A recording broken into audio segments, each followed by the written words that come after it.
We are happy to have you here on this beautiful, sunny,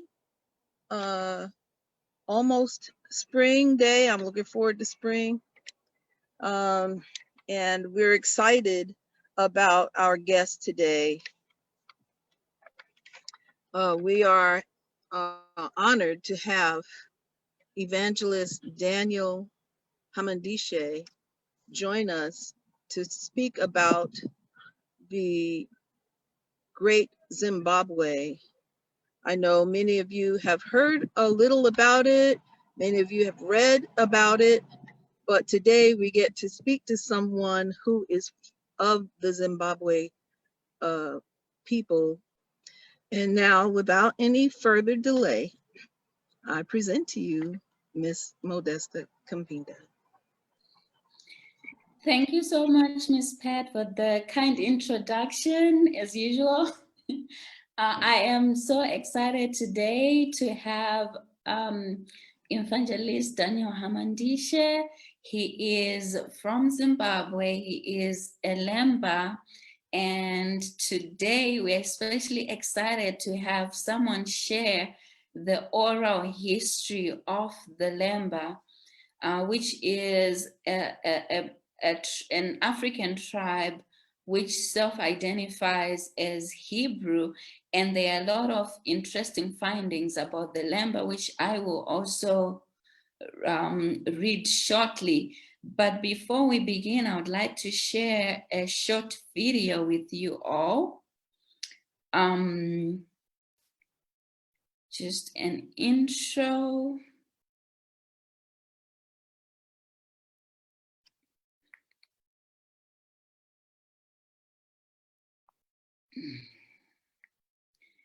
So as I pull the video up, I'll also expand more about Evangelist Hamandishe. Evangelist Hamandishe is a Lemba born from both Lemba parents. He is married with 2 children. He is a pastor and a development practitioner working with one of the biggest local nonprofit making organization. He is very much involved in his community, working with young people, with orphans and vulnerable children, and also he is a farmer. So, as well as, of course, a dedicated man of God, I had an opportunity of working with Evangelist Hamandishe, and he, if we can say, exhibiting the characteristics of a servant of God, he definitely does. So I have this video now. I'm going to share with you.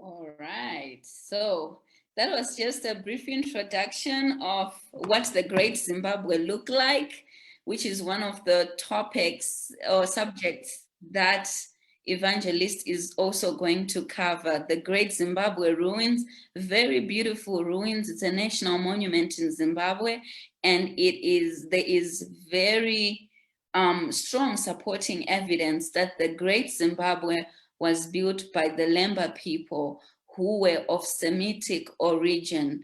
So this is a very interesting story about how does a Semitic tribe or a tribe from ancient Israel end up in the southeast of Zimbabwe, building a very strong and solid civilization that is wowed archaeologists up to today in Southern Africa.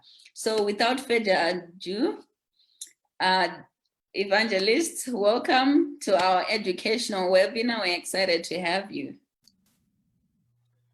Thank you so much, Modesta. It's my pleasure to be with you here in African Zimbabwe. It's 9 o'clock in the evening. So it's my pleasure to have you tonight and this afternoon to those in the US and many parts of the world.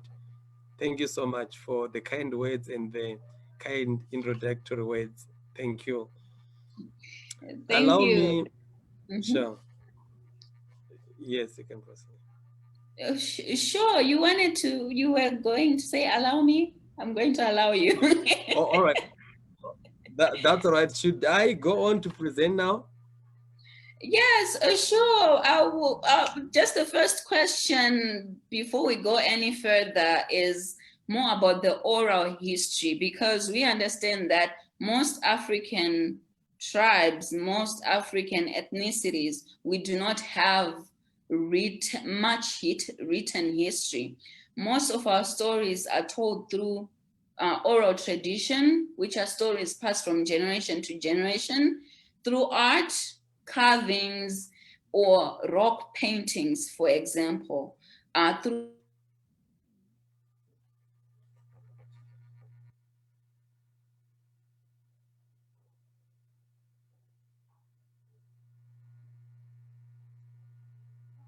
it has been stolen from us. It has been altered as centuries go by. Some of it has been entirely lost due to many changes that have happened over the centuries. So how has oral tradition played a part in preserving the Lemba story and describe the Lemba connection to ancient Israel? Yeah, thank you so much, Modest. You know, we, the Lemba people, we are very strong in terms of oral history.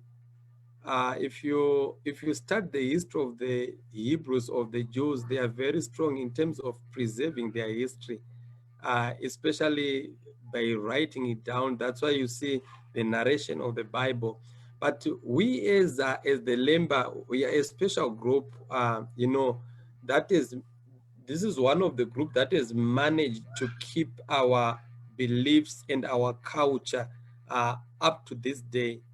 So we have got elders who could sit down with us. Like personally, uh, my father is a Lemba, my mom is a Lemba, and this is foreign in African culture or the Zimbabwean culture to see people from the same tribe marrying together. They were doing that to preserve the culture. That's why even in the Bible, you see God saying to the children of Israel, marry amongst yourself. Abraham said to his servant, I want you to go back to my people and find a wife for Isaac. So this is the rich, this is how rich our culture is. So our elders could sit with us every time. They could tell us where we came from, what we believe, what we stand for, how different we are from the local people. So this has been passed on from generation to generation. But the greatest secret that I have realized that managed to keep that, that history to be intact is the ability to have the intermarriage within the Lemba people. Because they were saying, if you marry a non-Lemba, they will not be able to keep our culture, our values. They will not be able to understand us. So we had to marry from amongst us. We as the Lemba people, we've got also the 12, the 11 houses, because we are the 12th house of Israel. We've got other 11 houses within our Lemba. So like Hamandishe, my surname is Hamandishe. I cannot marry from Hamandishe, but I can marry from another Lemba people. By then we'll be able to preserve our culture. Wow. That is amazing. That is so, so Sure. rich, and it makes it sensible. Hey, so is your wife a Lemba as well, or you went your own way? Now with us, the young people now, the greatest challenge that we faced as young people in terms of marriage is the migration of, most of us, we migrated from the rural area to urban centers. Now, when we migrated from the rural areas to urban centers, we started meeting many people. I still remember when I got married, my uncle said, "Is your wife a Lemba?" And I said, "No." And he said, "No, how could you do that?" He was mad at me. He said, "You should have consulted us and we should have looked for a Lemba girl." So Mm, because we were raised, myself, I was raised in the city. I could go in the rural area, in the village on holidays. So, that the dynamism of, of culture, where we are now mixing with people. You walk around, you see this beautiful girl. Yes, you've been cultured to do this way, but we as children, somewhere, somehow, we tend to, that's you know, right. That's yeah. right. So back to the other second part of the question, these stories that you were told by your parents, your grandparents in your community, what do they say? Do they mention the connection of the Lemba to ancient Israel? You know what? Thank you so much, Modesta. Our parents, will always tell us that, we came from the ancient Israel. Like, our forefathers, they came from Sena, that's where they came from. So we've got different narrations. The other view says that they came searching for gold. They were traders. They were coming, buying gold for King Solomon. But the other, narration which I buy into is that, after the exile from Babylon, we, instead of going back to Israel, that's when we went to Yemen. We built a city there. Then the Ishmaelites, the Ishmaelites, Ishmael was the son of Abraham. Yes, then the Ishmaelites, chased us. Then we started moving down the south, going to Tanzania, uh, going down to Mozambique until we reached Zimbabwe. That's the history that we were told by our parents. Wow.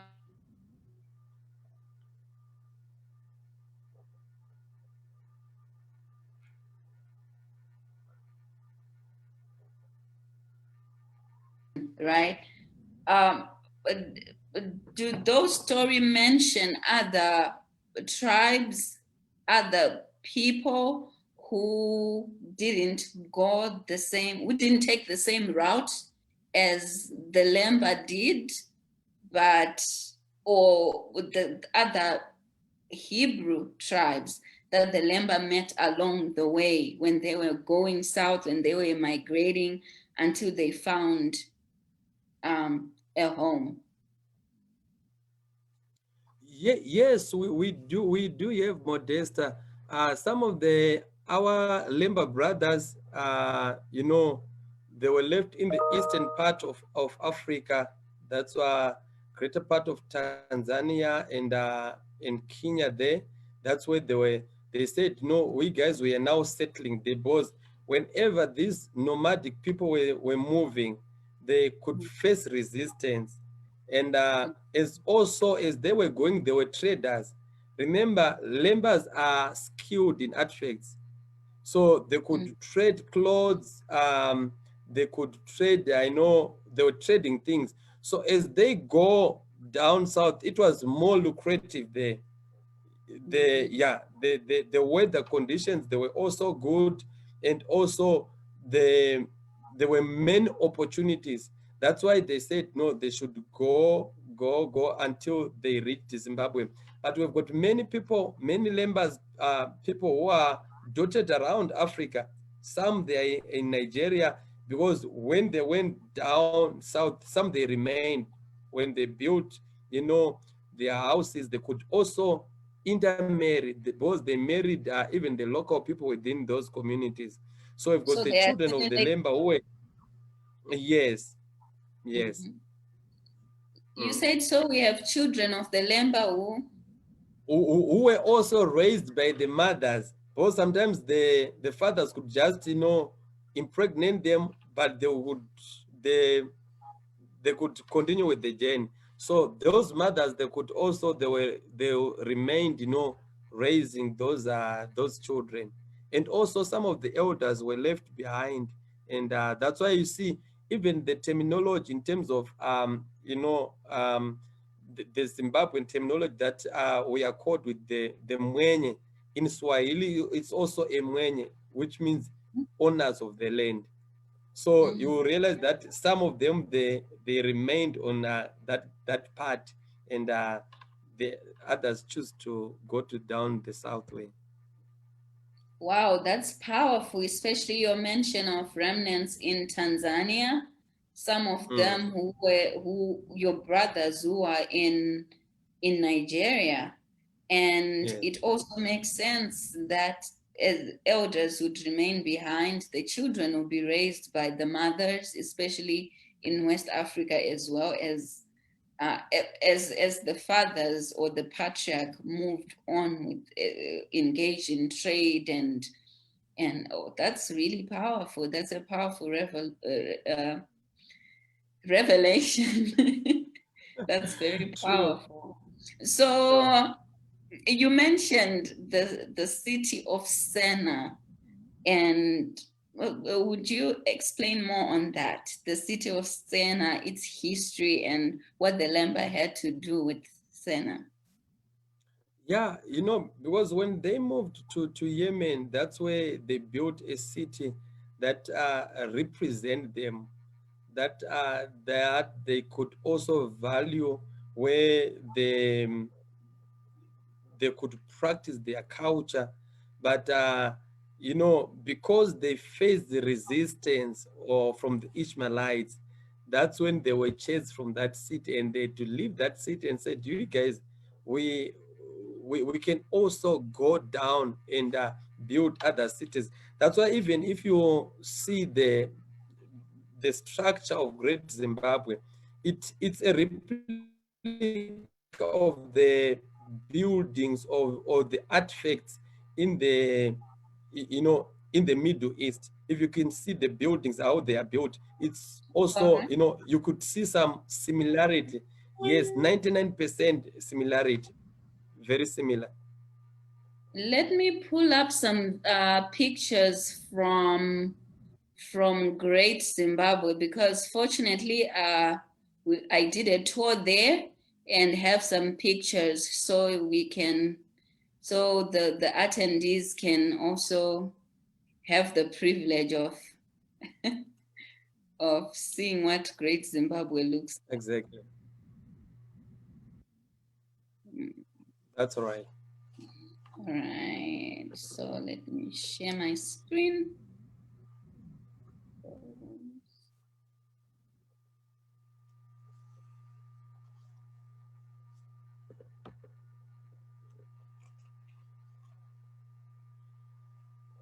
All right, so there, Evangelist. Yes, I can see it. So do Mm-hmm, you see the, yes, do you see the structure of the Great Zimbabwe? How beautiful it was constructed. You mm-hmm, can see the stonework. They didn't use any mortar in building this stonework. So mm-hmm, history says when this was constructed, it was used for circumcision ceremony for the Lemba. mm-hmm, That's the great enclosure, and you see that tower there. Uh, that that's the tower there. It's also this is where you know, it also, when our elders set us down, they said it's also represented like the male organ part of it. And there are some stones which fell from top of it. It was like that's very structure that you know, yes, that conical tower. It was a structure like a male organ, because why? This is the place where the circumcision ceremony was being conducted, and also it's a place where they could you know, a watchman could go there and see if there are intruders who want to come and invade the area as well. Mm. So outside Great Zimbabwe, you could see there are some huts there. It's only that maybe they are not part of the pictures, but there are some huts where the people who could, you know, initiate the circumcision could live. This is the place where they were staying. But all the boys, the young people who were staying in this Great Zimbabwe, they were staying in the Great Enclosure. And if you see this all right, you know, the picture before, Mm-hmm.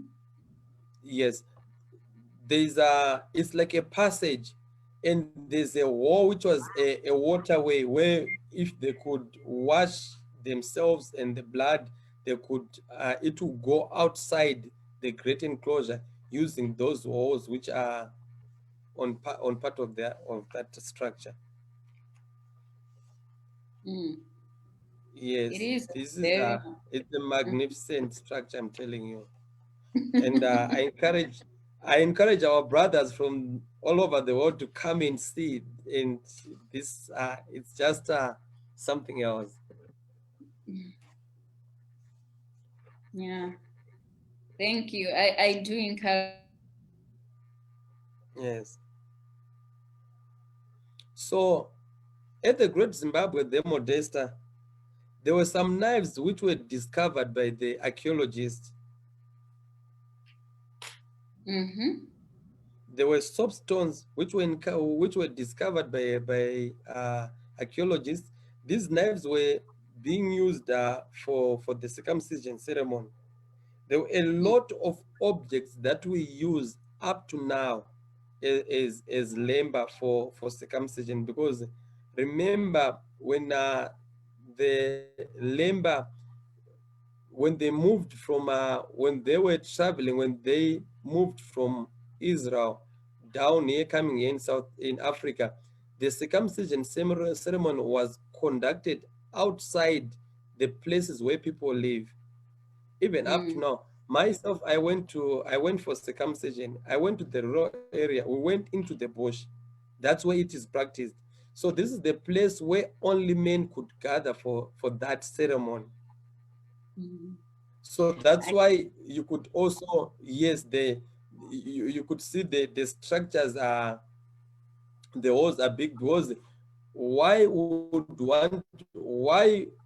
do we want to preserve the circumcision? It was a secret for us. When we mm. grew up, our parents told us that we are a special group. We are different from the local people. So even when you go for circumcision, you will not share. It's only that because now we are sharing, we are talking about our culture, but from the time that I grew up as a young person, we could not share with others. We could not bath with others. We could not, Mm. you know, even drop our pens so that other men could see who we are and how, you know, because it was not part of their culture, and they were doing it also away from the women, because why? They were preserving. They didn't want because our fathers married the local women, so they didn't want them to understand, you know, our culture and the way we do things. That's why in Israel or in the Hebrew culture, in our Jewish culture, a child is circumcised at the day number 8. But Mm. we Lembas, we moved from day number 8 to 8 years. We Mm. started circumcising from day number 8 to 8 years. Why? Because at the age of 8, they were saying a young man will be able to bath himself. So there's no need, which means the mother will not have access to him. The mother will not see that the child has been circumcised. I went to the for circumcision ritual ceremony when I was pretty old. I was in grade 6. I think I was around 10 years. I went a bit late because I was living in the rural area, but in the urban center. But you know what? It was a secret, and I only realized I knew about it when I went there. Because that's why I'm just explaining what we are seeing within the Great Zimbabwe. Thank you. All right. Thank you so much for sharing that part about circumcision. So we know two things that I've picked, that the Lemba are just as a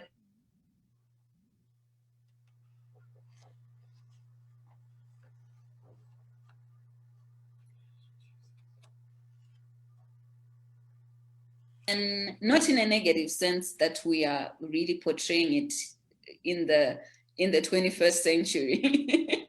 And the second thing was custom or practice is circumcision, which is a very prominent feature of the Hebrew culture. So what other Lemba customs were passed down from generation to generation that relate to biblical customs? Do you observe feasts, or do you have laws for food, diet, hunting, farming or agriculture, laws that have to do with work, marriage? That's right. Yes, we do have, like what I said about marriage, we're encouraged to intermarry. And if it happens, like long back, if it happens that you marry a non-Lemba girl, when that non-Lemba girl gets into the family, they had to cut her hair. And they to cut her hair and initiate her into the system by initiation, by teaching, so that whenever that wife, if my wife has to go back maybe to see her parents and she goes back with my children, it means they have to observe our culture. For instance, when I got married when in 2010. When we went for marriage ceremony, you know what? The funniest part that happened, we took our pots, the plates and everything, because we eat kosher food. The Hebrew culture says you don't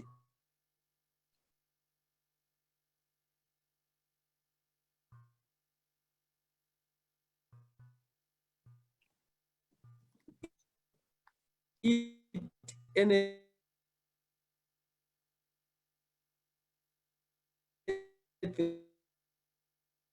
that is slaughtered by a non-Hebrew. So even in Lemba, the only slaughter beat a god, we don't eat. So even if we need to go and interact with other non-Lemba, that's why when I got married, we had to take our pots there because we're saying you don't eat kosher food. So this is one aspect about food, and we don't eat pork. We don't eat anything that is slaughtered by a non-Lemba. And even it's only now because of some of the things they are, can I say, they are losing the grip, but it's not like that. We could, when I grew up, even up to now, it's difficult for a non-Lemba to just get into a house, for a Lemba to get in a house of a non-Lemba and eat there. Even drinking water, we don't do that because we have to observe our culture. So the Shabbat, keeping of the Sabbath, yes, the Lemba, we could do that. Even when we grow up, we were taught that. I know we have to observe the Shabbat, we have to observe the Sabbath because we are Jews. And the other aspect about agriculture, even if we don't eat pork, we will not keep pork. If you are rearing animals, you are rearing cattle, goats, and other animals which is not pork. You will not see a Lemba household with pork, with pigs. We don't do that as Lemba as well. So Wow. these are the, yes, these are the areas that we've been taught when we're growing up that no, we need to observe this because this defines who we are. Mm. I don't, did I leave one aspect that you mentioned? Which other area that you have you mentioned? Oh, well, that was pretty much all of it. A What? prayer, biblical feasts, besides kosher food and observing Shabbat, is there observance of the biblical feasts and the Hebrew calendar, or the Jewish holidays? Uh, that that part was actually corrupted because you know what, when the Lemba when our fathers arrived here, there was also part of the intermarriage. It disturbed some of our customs, and also the coming of the Muslims also in Africa. They also they were taking, you know, advantage of them coming here, and they were now claiming that the Lemba people are Muslims. So even up to now, there's a battle between the us and the Muslim, because the Muslim claim that no, you are our brothers because we are Ishmaelites. And we're saying, yes, we are your brothers because we are the Ishmaelites, but we are not Muslims. But they claim so. The observation of those feasts of the Bible was quite disturbed because most of them now, some of the Lemba, they are now Muslims, others we are Christians, others they are still in Judaism, so others are now in ATR, African traditional religion. But even if they are there, but there are certain aspects of the Lemba in terms of kosher food, intermarriage, and observation of circumcision, they will always observe them regardless of the belief system that they have. Wow, that's really controversial, especially the Muslim part, because well, we have had other webinars where we've invited speakers, and in historical accounts, there's always been that mix-up between identify, or let's say, for example, on one incident, this European slave trader saw people whom he thought they were not white, they were not Arab. He thought that they seemed Hebrew or Jewish, but to him they were so strange because they were not white, but they seemed like Jewish. At the same time, they seemed Muslim, but they were not Muslim because their skin color was not like the Muslim of those times. So it was a question mark we left in that book, that who are these people that this slave trader actually encountered, who seemed Hebrew, but they were black, but they were not white. They did not look Arab either. So those are some of the interesting historical facts that we need to gather and piece back together in order for us to tell a more seamless history. Yeah. Exactly. So you talked about the construction of the Great Zimbabwe ruins. There's been a lot of talk about the Queen of Sheba. In your stories that you've had, is there mention of the Queen of Sheba, and what did she have to do with the Lemba or with the Great Zimbabwe being constructed and existing?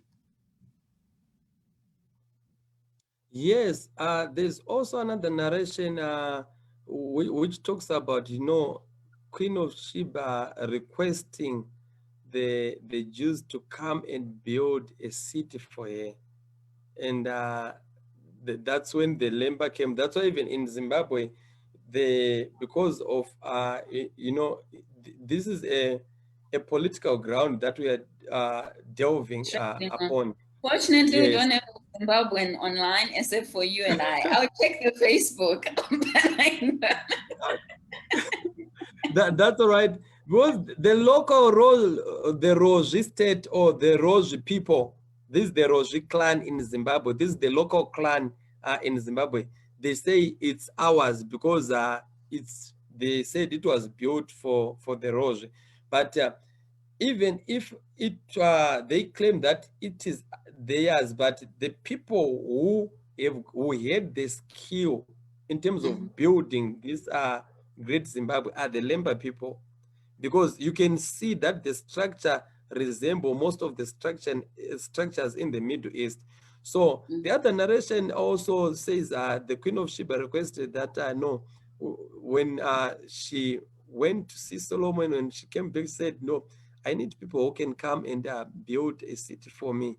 And that's the other part, that we got to know when we're growing up from our our parents.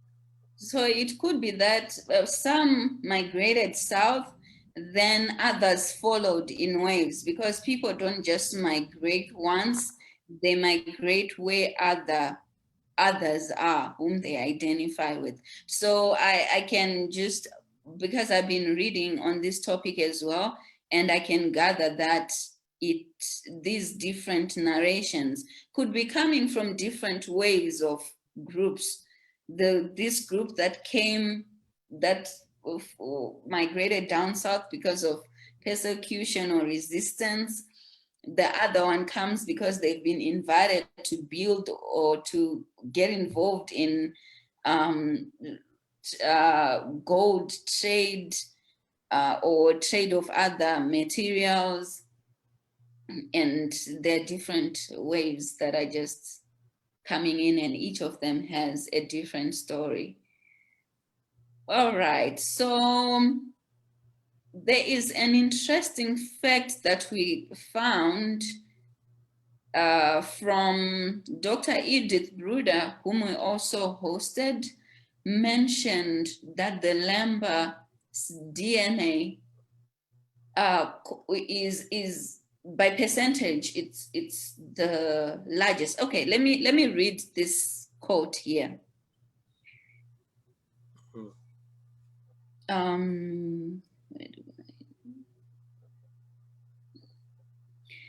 So the oral tradition has been supported by genetic analysis. A preliminary study by Sapple and Jenkins focused on the frequency in the Lemba and in other population of a Y chromosome. This involves the recent insertion of the ALU family member into the Y chromosome and is extremely useful marker for population studies, because this sequence data suggests that a mutation event is unique in human evolution. That it's usually assumed that partitions in the Y chromosome into distinct genealogical groups. The results from this very complex genetic study indicated that at least 50% of the Lemba's Y chromosome are Semitic in origin, and approximately 40% are Negroid, which would be the Bantu tribes whom they assimilated with as they migrated south or west.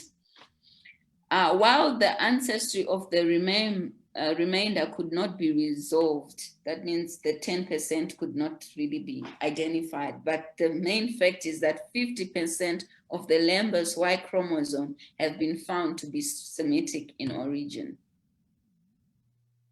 So in an attempt to distinguish a specifically Jewish form from other Semitic ancestry in the Lemba, okay, you know what? I'm just going to share this article for those who will be interested in looking up this topic in the chat. So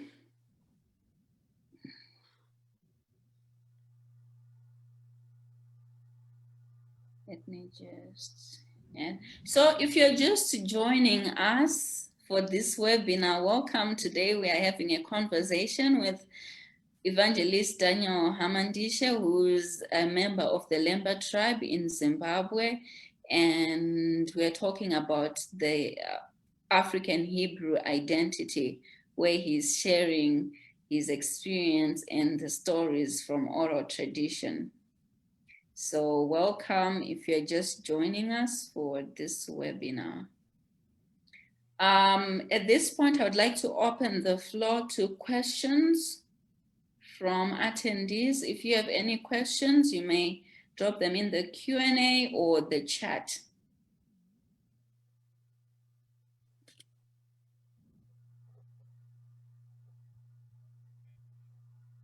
All right.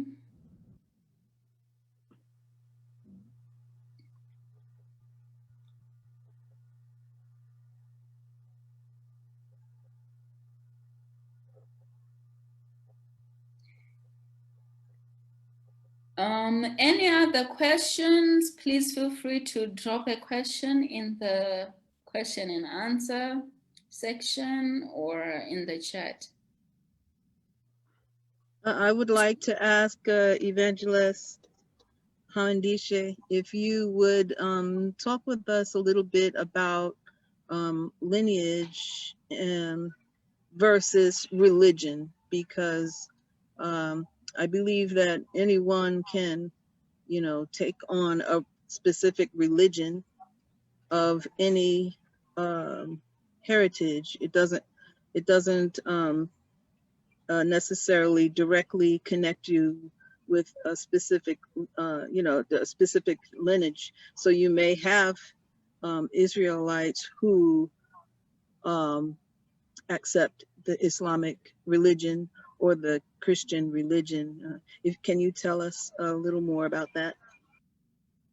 Yeah, thank you so much for the question. If we take away religion from us, our identity is that we are Jews. Like what Modesta, or the article that she was reading, most of the people, I forgot the article, which showed that most of the non-Jews who intermarried, who are no longer in Israel. The Lemba people, they constitute the greatest number of percentage of the DNA, about 75% to 80, in terms of similarity to the Jewish people. So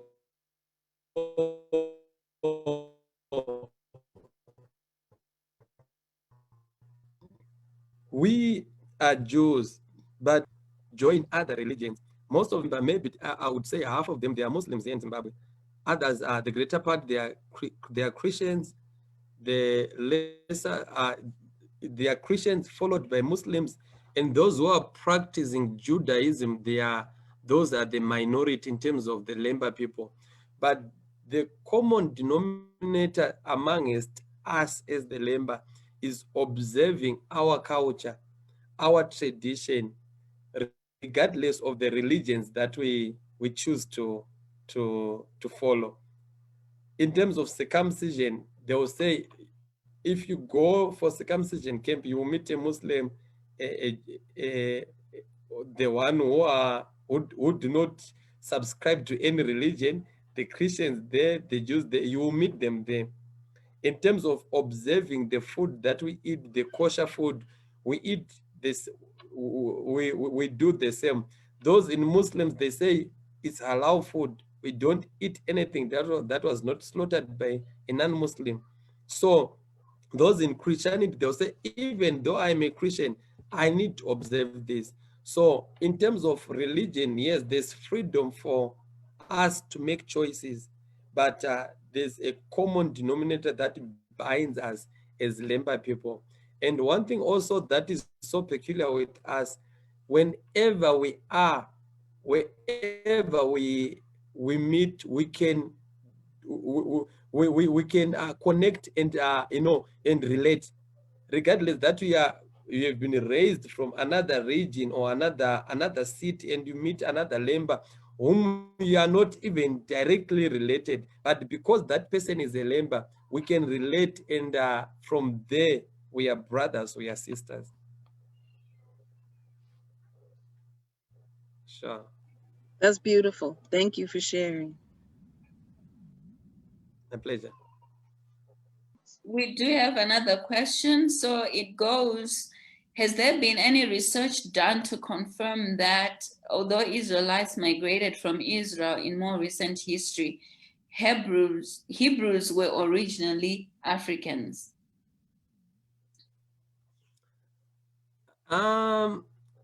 I don't know of any research that has been done as of now. I don't know of any research, but if you want to take it from the biblical perspective, it does not connote us that we are Africans. Because like, if there can be any research, it means it will do away with the history that we share as Lemba, to say we came from Israel down to Yemen and down here to the southern part. And one thing that if I've got my uncles, I've got people from my mother's side who are very light skinned, such that we became dark and dark and dark because of the intermarriage with the locals. But those from I can say from the third generation from us, they were very light skinned. They were very light skinned. So any research that would want to subscribe that Hebrews are originally Africans, I don't think it will hold any water, because even if you start the history of Jesus, when the Lord said to Joseph, "Go down to Egypt with the mother and the child." Egypt was Egypt, and if you in the book of Genesis 49, you see Jacob and his 12 sons going to Egypt, which is Africa. So it remains that the Jews, they are not Africans.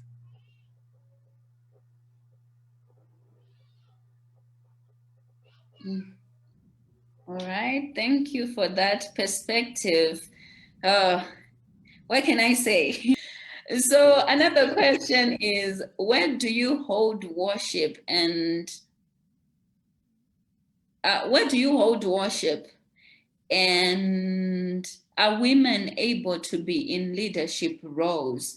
Maybe if we focus on the minority of the Lemba who are still practicing Judaism, where do they hold worship, and are women able to take leadership roles?